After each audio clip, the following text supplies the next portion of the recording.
Hey gamers, it's G from the corner, and today we're going to be talking about Metroid Prime 4 Beyond. That's right, Prime 4 is finally here. You know, this year, Nintendo's released a number of games that felt like a long time coming. You know, Pokemon Legends ZA was the third version of X and Y that we finally got after no real follow-ups to those games. Donkey Kong and Mario Kart got their first new entries in 11 years. And we finally got a sequel to Kirby Air Ride on the GameCube. But of all these games, Prime 4 was the one that's actually the most long awaited. You know, Prime 3 came out back in 2007, almost 20 years ago, and Prime 4 was announced 8 years ago.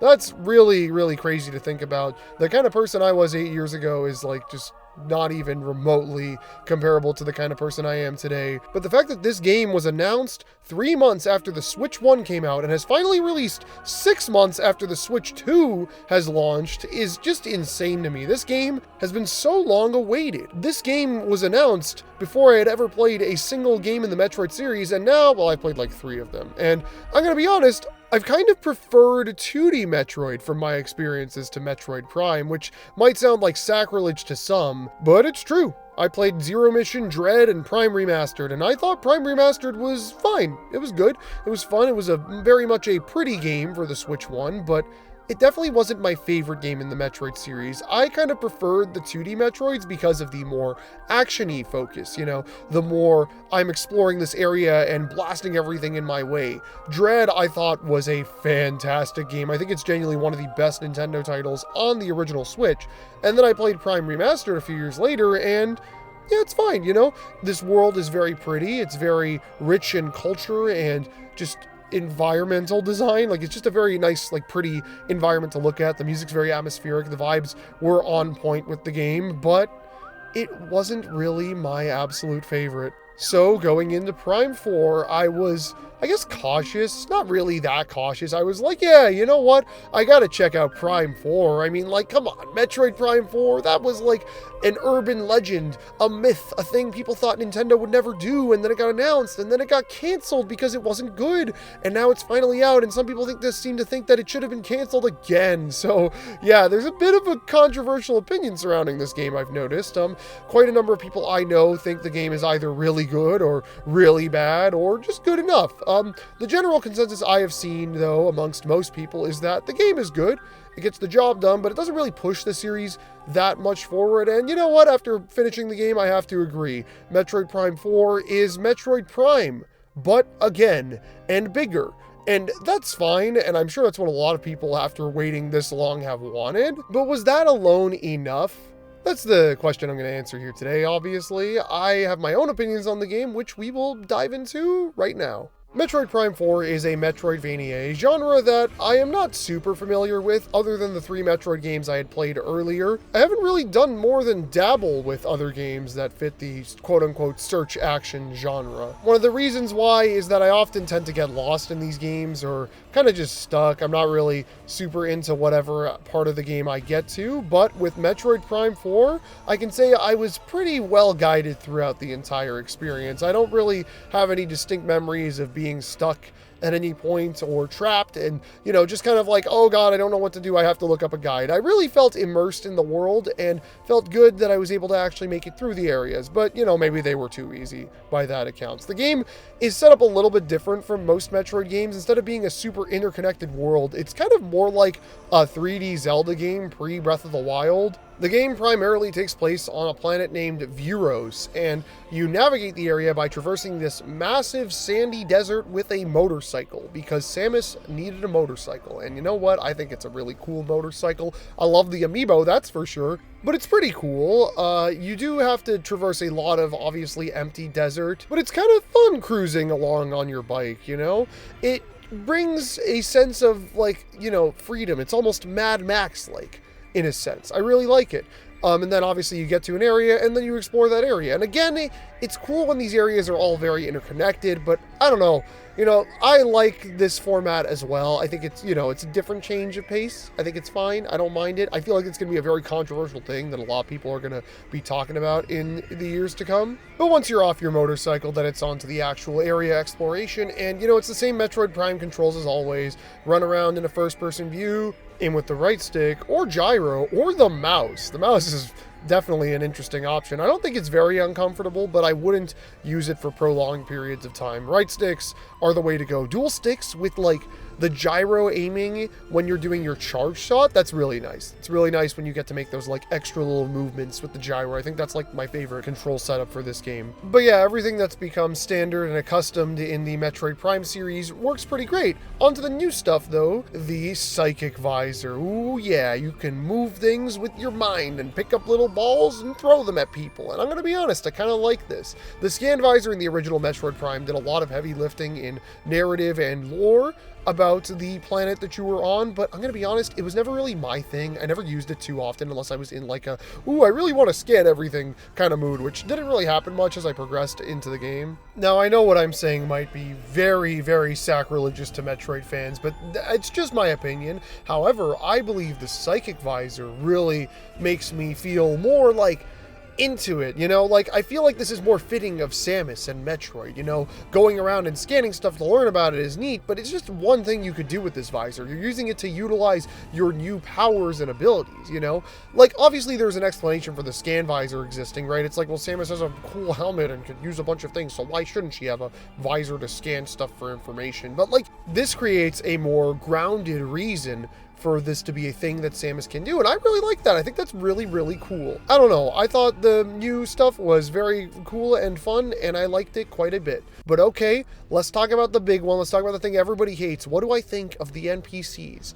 I think that they are pretty annoying, but I don't really mind that much. It doesn't really take away from the game as much as a lot of people are saying, in my opinion. Like, okay, when Miles first shows up, I immediately groaned. I was like, oh my god. Like, it just felt like such a complete tonal shift from everything I had been doing up until that point. And, like, low-key, might have been the wrong one to introduce you with, but as you go on, they kind of become less and less intrusive and kind of just add some fun flavor dialogue to the game, you know? It's fine. I don't think it ruins the experience, but I also understand the complaints. Like, this kind of takes away from the whole mythos of Metroid, you know? The series is all about Samus being isolated and exploring an uncharted planet. That's kind of every game in the series. Her companions usually end up being just AI or something, right? Dread was probably the game where you have the most of Samus interacting with other people as you played through the game. I mean, you had the old Chozo that was still alive, you know, you're talking to Adam, who ends up just being Ravenbeak in the end. That game felt like you were alone on a planet, but also there were some other people there with you, and they were kind of starting shit. And I think Prime 3 also has some other characters. I haven't played that one. From what I've heard, they don't show up much after the start of the game, so I don't think there's a heavy emphasis on dialogue and voice acting in that one, but whatever, I don't know. You know, this kind of harkens back to Metroid Other M, which was the last 3D Metroid game that released, believe it or not, which also had very obnoxious and annoying human characters that a lot of people believe ruined the experience. So yeah, it wasn't really a good look to have these guys. I especially don't think the play was waiting to acknowledge their existence until like 3 weeks before the game came out.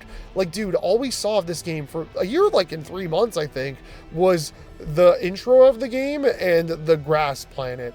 Right? And I genuinely almost thought that the entire game was going to be a grass planet, but then we saw the September Direct trailer and it was like, what the heck?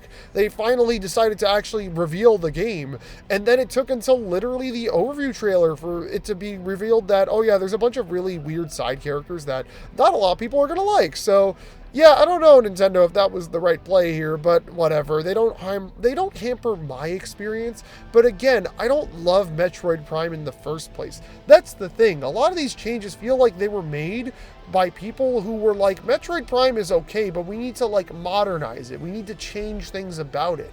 While at the same time, the game doesn't really do that much to kind of innovate the formula on its own, you know? These new things, the game being structured more like a 3D Zelda, the psychic abilities, the NPCs, they kind of just feel like things and not like genuine big changes, you know? It's not like Mario Odyssey being like you can possess everything and the game is structured like a sandbox. It's not like Breath of the Wild completely reinventing the Zelda series. But again, this is a Metroid Prime game. This isn't a new 3D Metroid game. This is a sequel to Prime 3. This completes the story, or at least follows up on the story that was set up in those games, I think. I don't know. Silex is apparently from some Metroid Prime spin-off, and now they position him as the main bad guy. I didn't really care much for his backstory either. I thought it was kind of silly. I bought into a lot of the Samus it has a brother and his name is Psylocke theories that were going around a few years ago, but it wasn't that. And I mean, like, you know, I kind of get it. It makes sense with the theme of the game, but like, I don't know, I wasn't really like that big into it. I guess that's another thing I could say about Prime 4. It's a big game. Like, not in the sense that the game is massive and there's a lot to do. Like, it's a game that probably cost a lot of money. I mean, we know for a fact the game took at least 6 years to make. Well, actually closer to 7 years probably. The game likely started development a bit before Takahashi said, sorry, we're restarting development. So it's been since at least like late 2018. Oh my god, that's so long. This game spent so much time in the oven, and then you look at it and it's like so pretty. You know, it's not like as pretty as a big PS5 game, but it's like really pretty, like really, really, really pretty. It's like kind of weird. We've hit this point with graphics where like a lot of things are just kind of pretty, right? But like, I don't know, this game itself, this game's like really pretty. I really like how it looks. Like I was looking at it at some points and being like, whoa, this game's a looker, that's for sure. And it's just a Switch 1 game, you know? Nintendo really still needs to show me what this thing can really do fidelity-wise, but whatever, that'll come at some point. And then, oh, this game has motion capture too. Like, dude, what? Since when has a Nintendo game had motion capture? I mean, like, okay, maybe the Zeldas did. Did the Zeldas have motion capture? I don't know. I'm gonna be honest, I have no idea. They never really like talked about that. We haven't seen like BTS that has explicitly shown that, but I don't know, maybe not. But yeah, no, this game has mocap. The person who did Samus's mocap posted on her Instagram, like, guys, I was Samus a few weeks ago, you know? Like, this game is a big, big game, which is just, it's weird to me that Nintendo hasn't marketed it as much, you know? It feels like this game barely existed, and then, like, in the last month, they were like, oh yeah, we have to market Metroid Prime 4. Like, they've been kind of underselling this game, and maybe they think it's not that good, you know? Maybe they think Retro has lost the sauce. I mean, like, low-key, I was never that invested in this game. Again, I'm not the biggest Metroid fan in the world. I think it's pretty good, but there are a lot of people who don't like it as Metroid fans, and there's a lot of people who do like it as Metroid fans. So, I don't really know. I don't know what to say about this one, honestly. I feel like I don't have that much of a horse in this race, but I kind of wanted to talk about it anyway, because, I mean, like, it's the last big Nintendo game of the year, and it's Prime 4. You know, I guess I'm just happy that the Prime 4 saga is done, and we now no longer have any long-awaited Nintendo titles to anticipate. Unless Splatoon Raiders is not coming out for another 3 years. That's all I have to say today. Hope you all enjoyed this little ramble and review about Metroid Prime 4. I think the game's alright. I think the game's fine. You know, not for everyone, but I think it's pretty okay. That's all I have to say today. Keep yourselves cornered for more on Nintendo, gaming, and other things as well. And I will see you all in the near future. Bye-bye.